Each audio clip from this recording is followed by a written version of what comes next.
천국처럼 떠오르는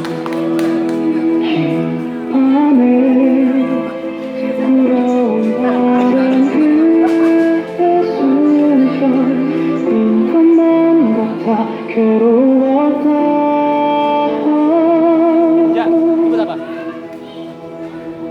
스쳐가는 바람에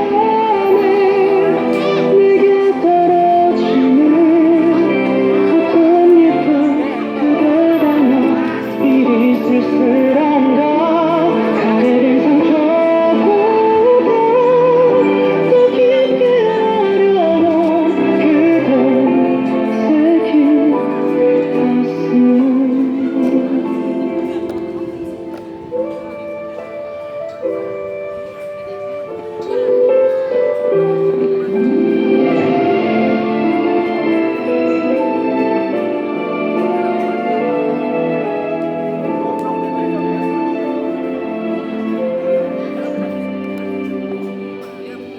모든 게 불편하기만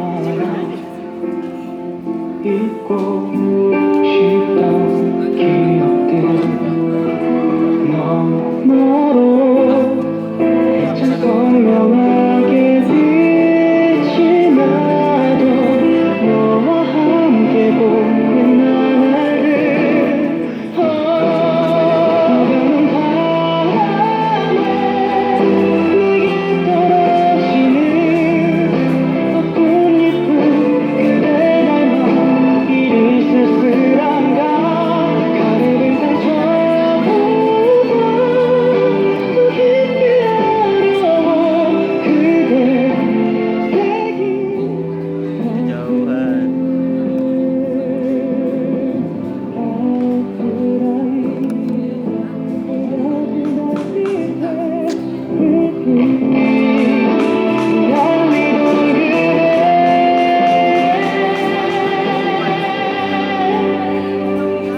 모든 것과 바꿔서 널 다시 만나며 꿈만 가득 널 안으며 이마저 말이라 그녀의 그 꿈을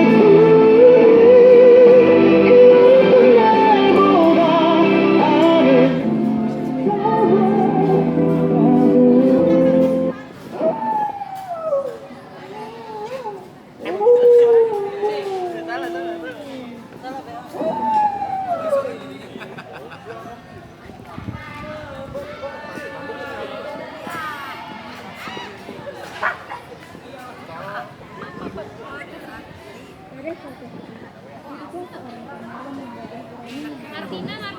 Pada suatu saat, pangeran sedang berjalan di hutan.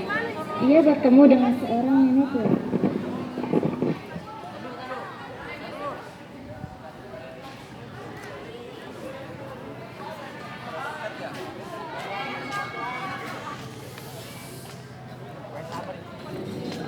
Pada suatu hari, hiduplah seorang pangeran yang gagah berani dan tampan.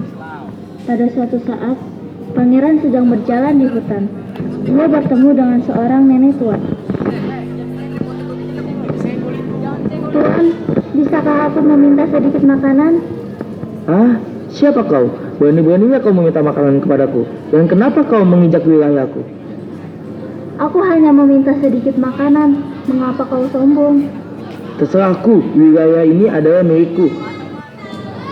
Lalu, pangeran mendorong nenek tua itu. Seketika, nenek itu berubah menjadi seorang penyihir.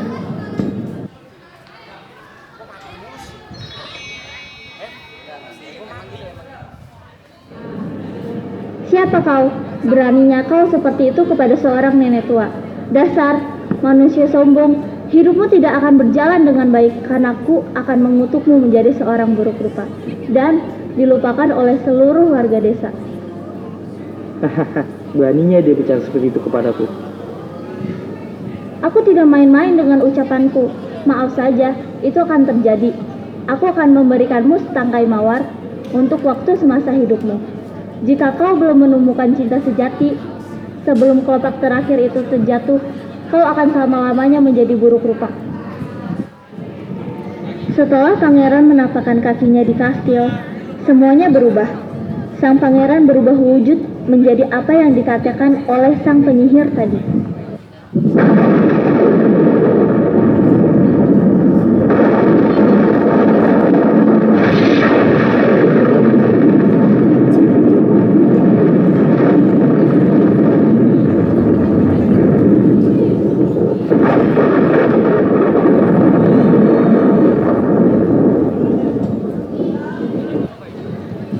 Di lain sisi, ada seorang gadis yang bernama Belle.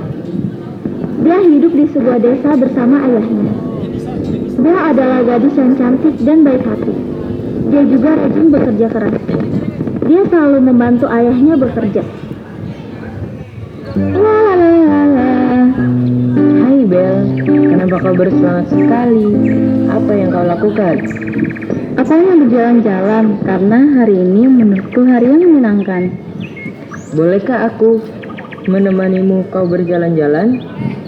Kurasa tidak perlu, Gaston. Ayolah Bel, akan ku temanimu kau kemanapun. Belle tidak menghiraukan perkataan Gaston dan terus berjalan menuju ke rumahnya. Keesokan harinya, ayah Belle akan berangkat ke kota untuk mengikuti pertandingan.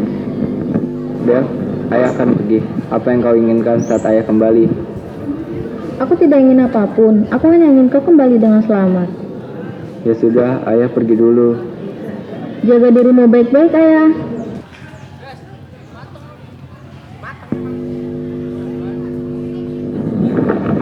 Di tengah perjalanan ke kota, ayah tiba-tiba dikepung oleh segerombolan serigala.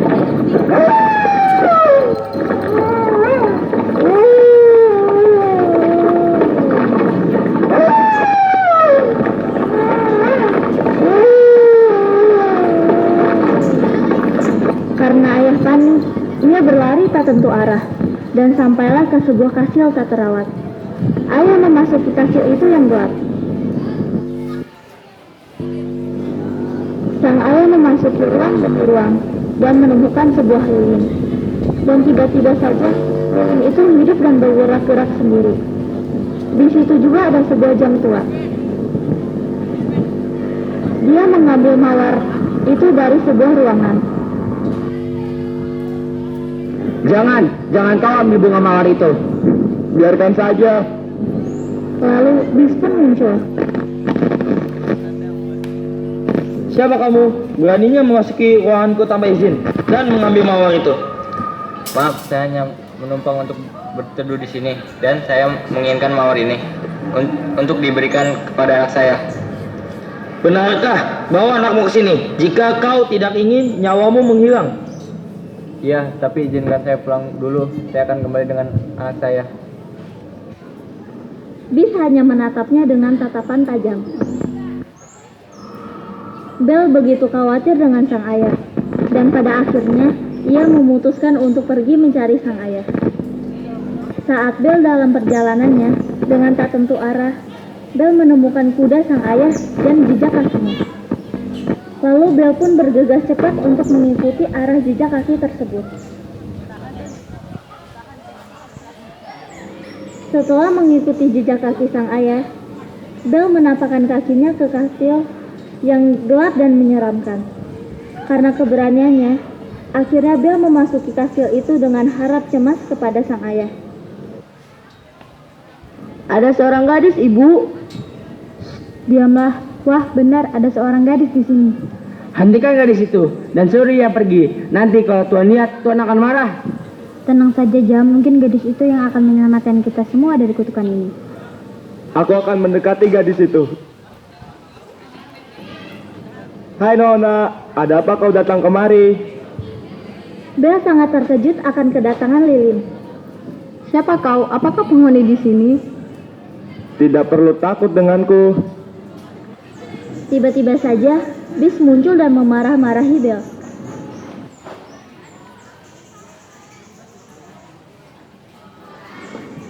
Akhirnya, ayah Belle dibebaskan dan sampai ke desa.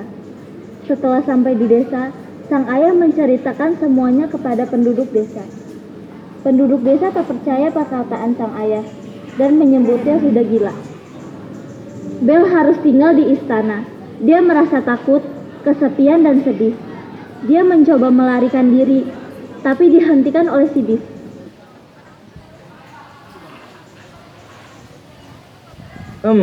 Jadi kau anak dari laki itu. Aku sudah menunggumu. Mulai hari ini kau akan tinggal di sini. Dan kau akan tidur di kamar di lantai atas. Dan jangan pernah mencoba untuk kabur. Iya Tuan. Sabar Beauty, aku akan menemanimu di sini. Sebenarnya Tuan Bes tidak sejahat itu. Iya Beauty, aku pun akan menemanimu di sini. Aku pun sama, kau pun juga kan Jam? Terserah kau sajalah. Setelah beberapa hari tinggal bersama Bis, Beauty mulai merasa bahwa Bis tidaklah sekejam seperti apa yang ia pikirkan. Dan mereka pun mulai akrab dan dekat.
Lagi-lagi kukuku melukai tanganku sendiri.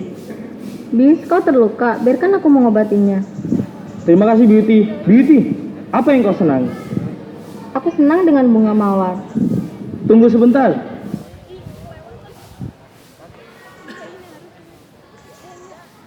Ambillah ini. Bis, terima kasih. Suatu hari, Bis merasakan bahwa Beauty merasa kesepian. Maka dari itu dia mengajak Beauty berbicara. Ada apa Beauty? Apakah kamu merasa kesepian? Beauty yang tidak ingin membuat Bis khawatir pun hanya menjawab, Tidak Bis, saya merasa senang di sini. Saya baik-baik saja. Saya tahu bahwa kamu berbohong. Kamu boleh mengambil mawar yang di kebunku sebanyak yang kamu mau. Tidak Bis, saya tidak memerlukan itu. Saya hanya ingin melihat keadaan keluarga saya. Kalau begitu, pergilah ke kamarku dan lihatlah cermin yang ada di situ. Itu adalah cermin ajaib. Katakan saja bahwa kau ingin melihat keadaan keluargamu. Baik, terima kasih Bis. Beauty pun pergi ke kamar Bis dengan perasaan senang. Saat sampai di depan cermin ajaib, tunjukkan kepadaku keadaan keluargaku.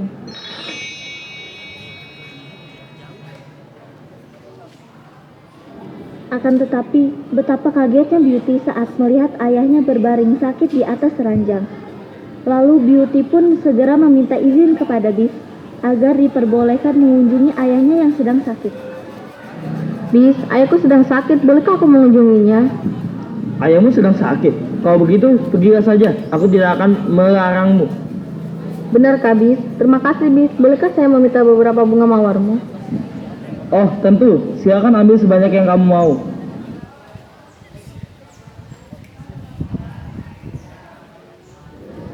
Lalu, setelah Beauty pergi, sebenarnya Bis merasa sedih dan dia menjadi sosok yang liar kembali dan ia jatuh sakit.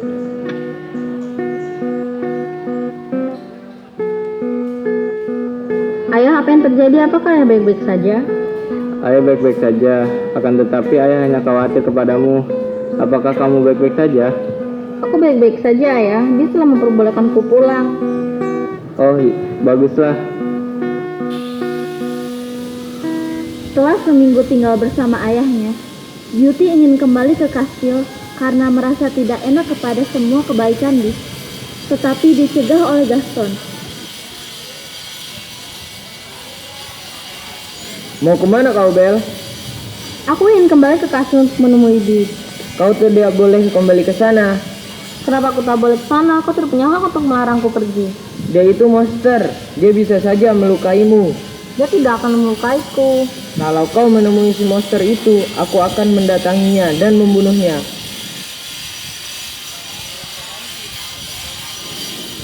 Beauty tidak menghiraukan perkataan Gaston lagi.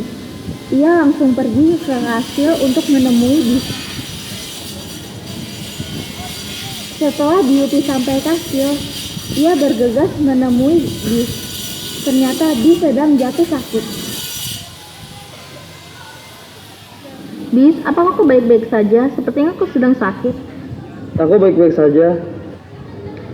Lalu saat malam tiba, Gaston dan penduduk desa sampai ke kastil. Gaston memberi perintah untuk menyerang Bis karena ingin menyelamatkan Belle. Lalu Belle mendengar suara bising di luar kastil. Saat melewati jendela, dia melihat Gaston dan penduduk desa yang sedang ingin menyerang kastil. Beauty, sebaiknya kau ke kamar saja dan diam di sana. Aku tidak akan meninggalkanmu di sini. Kau akan diserang oleh mereka. Tidak, cepat kau pergi dari sini sebelum aku marah. Colors and promises